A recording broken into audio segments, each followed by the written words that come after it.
excited to share this with you today. Fresh arrival to the shop, to the family I should say, because once they come, they don't leave. I do the same thing with stray cats. Ladies and gentlemen, I present to you, first of all, you can't really see it, but excuse the mess. Lots of projects going on, things happening, powder coating to do. Still working on my 93, waiting on things for that, all that good stuff. Yeah, just working on everything. But,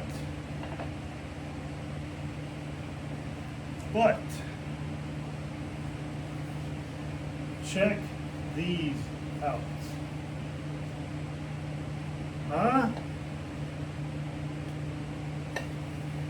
Eagle alloy O28, excellent condition.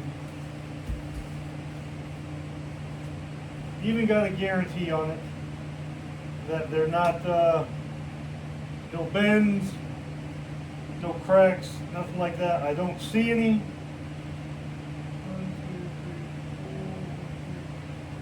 2, 3, 4. Looks like a decent amount of weight, or not an absurd amount of weight for whatever tire might have been on this. So that looks good to where it's like, why do we have 7 or 8 ounces or whatever on it? Yeah, that don't mean anything because I didn't actually see it, but odds are, I do have a guarantee with them. I can feel it. I mean, they feel fantastic. 15 by 8s. Kind of hard to find. Those that have them will say they're not hard to find. Those that don't will say they're hard to find. I've got a set on a truck I'm working on now. It's always good to have some extras. These look to be in better condition than what I've got. Well, even though I had them resurfaced and redone and all that stuff, these are still, I think, in better condition. Even though what I have shine like crazy, they look great. Like lips and stuff, I had them, they did the best they could, I think. Maybe they could have done better, I don't know. But these are in great shape. Oh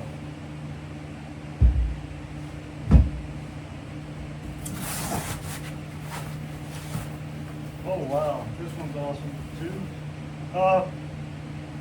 I will have to get some, like I said, I can redo that, I can powder coat that, that's not a concern. The concern is a wheel this old, you might run into a condition where it might have a bend, some curb rash, something like that. You just don't know the history of the wheel. But feeling it in my hands, they feel straight, they feel good. I'm happy with what I paid and that they're here. These are wheels that when I first got into things, when I first got my black 93 back in 94, I remember I was working a job, not a great job. It was a job that paid, but keep in mind it was the mid 90s. So I was doing demolition at this military base, redoing the barracks and latrines and all that. And I remember I would sit, I still have the magazine, I would sit and cut pictures of these wheels out and put them up against pictures of my black truck and just daydream. And to have something like this in my hand, even though it's like 30 plus years later, we got it. Yeah, it's one of those things where it's just nice to kind of look at your childhood right here, or teenage years. But I remember just constantly looking at pictures of these wheels. Of course, I loved all kinds of wheels. If you followed me, and you see things I've got, you pretty much know what I'm into. The 90s flare, late 80s, 90s, all that stuff. But I remember these were the first set of wheels that I wanted. And I think mainly because the affordability of them at the time compared to, say, you know, some like building specialties or something like that. So given my financial status, I kind of just knew better to not look at certain wheels, because it's like, well, you can't afford center lines.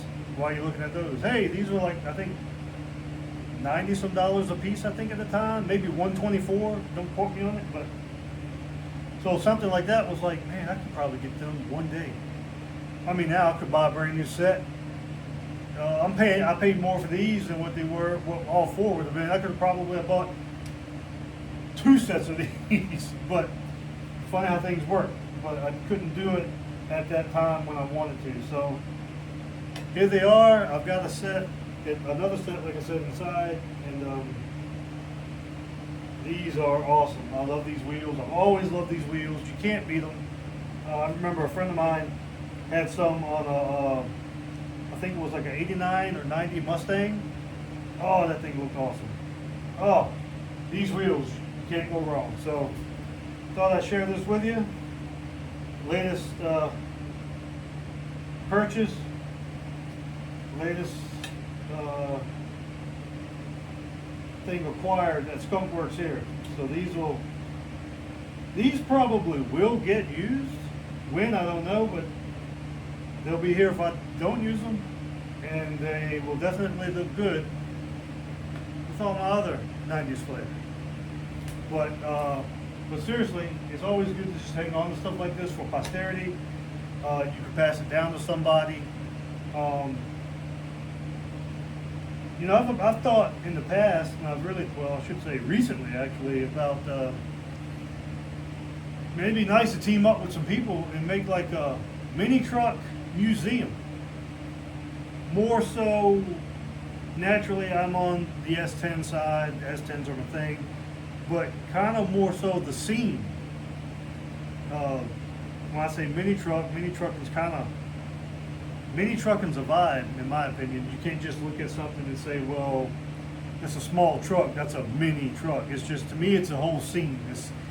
There's some skating involved, thrashing, all that stuff, the colors. The era of time was just amazing. But I thought about it. I thought about how would you go about that? Would there be any interest in it? I think there would be, once you got it going. See, what you could do is, I think what they do in most museums, you've got like a back room, and you've got things that are on display for like a year. And then they rotate stock, you're seeing something else that you haven't seen in a long time, or maybe even before, and they put something else away.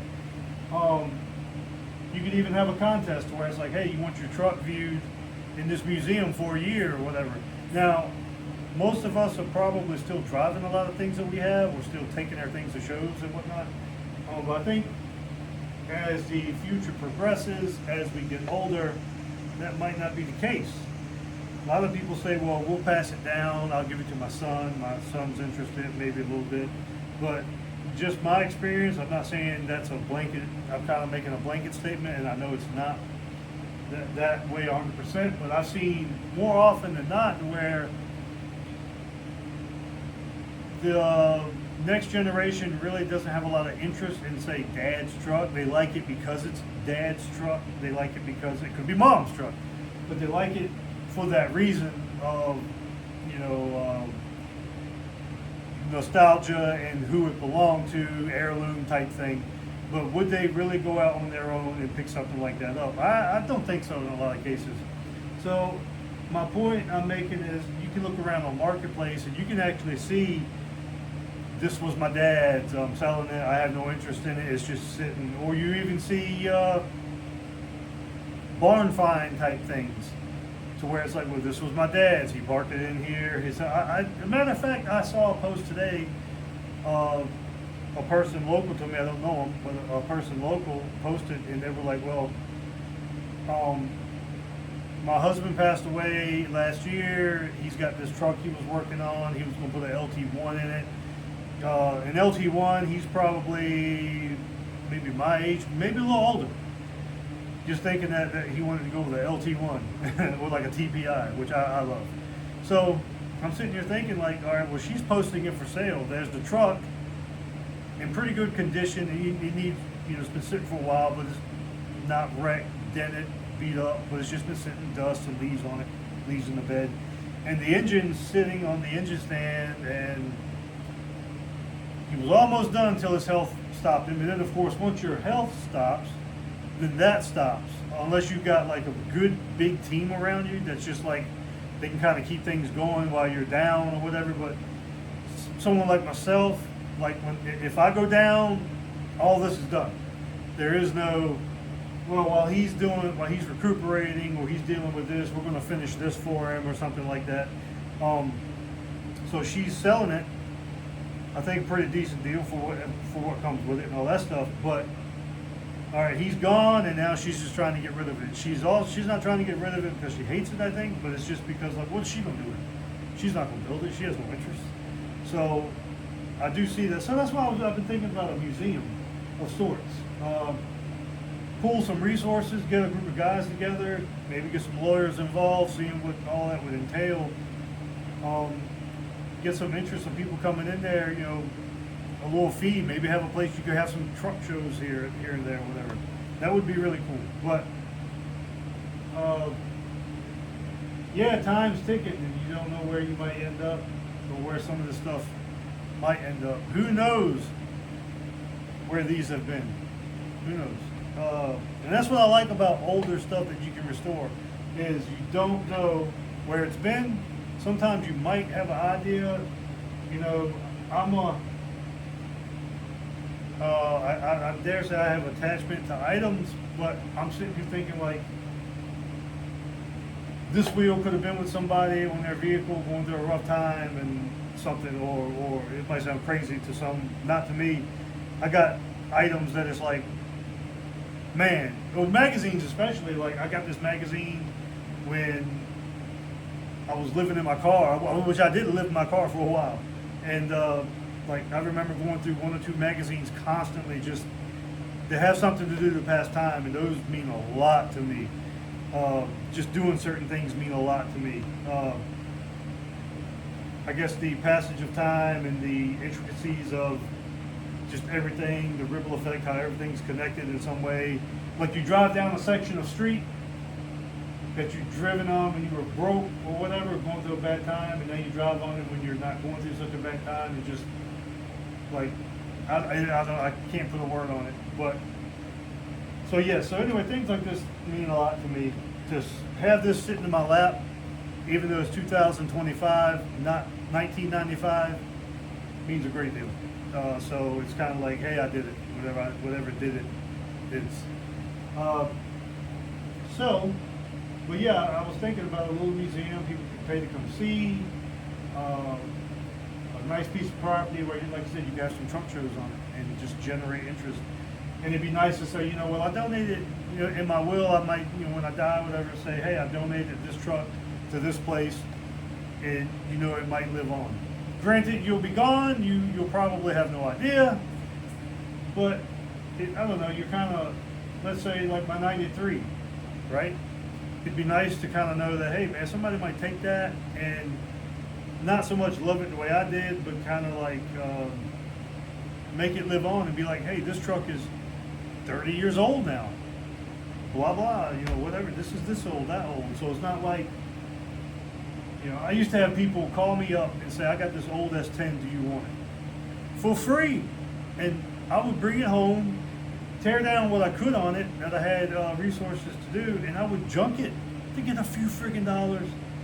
The amount of money I got for it was like a joke, but it seemed like it was, when you're broke, $200 is as big as a sheep. And so yeah, I mean, we've all done that, I believe, but yeah, I had people call me up, come get this thing out my yard, come get this thing out my yard. And now, good luck even finding a scrap or kind of parts truck for free or a few $100s. So as we age, these things age, and you don't realize, you kind of see that argument where people are like, well, it's just an S10, or it's just a this, or just old Mazda. It's like, well, yeah, you're still in that threshold of where it's like, myself, I remember getting them for cheap, but I also know that those times are gone. But a lot of people are still stuck there, like, well, I paid $500 for mine. Yeah, show me where you're getting this or whatever for $500. It's not happening. The same thing with Chevelles and Novas back in the day. Those were grocery go-getters, and you know they wrecked them in movies. They didn't even think twice. An old Nova, what was that? Now, 30, 40, 50 plus $1,000 for one. An old, shoebox Nova or whatever. Old Camaro, same thing. The late 70s, early 80s Camaros are starting to come up in popularity now. Nobody wanted them. Everyone wanted your 60s, early 70s. Those were considered, I guess, like kind of the junk years. And then we got to some of the third gens, which are, we all know that they weren't really crafted the best, but lots of love for those. I've had plenty of them. I love them. But I'm just saying, I'm aware, plastic, the big dashes want to crack, and, all that stuff. But now you're looking at, 1990 isn't exactly 5 years ago. So I remember in 1995 looking through a magazine at these wheels and just wanting them so bad and thinking I'll get them one day. And next thing you know, well, trends are changing and nobody really wants this stuff. People, you can see online now where people actually dig these out of junkyards where people are like, well, it means nothing to me.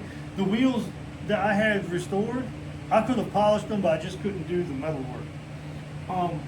The guy, I paid $60 for 4 of those wheels, and they were in rough shape. And he was going to scrap them if someone didn't buy them at the swap meet. I walked 2 of them at a time, a few feet, and I go back get the other 2, walk them a few feet, go back get the other 2. Probably a good half a mile from where I was parked. It maybe give or take a little less, a little more maybe. But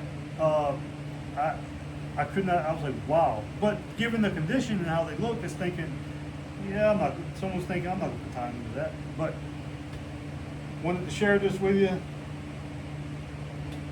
A thing of beauty.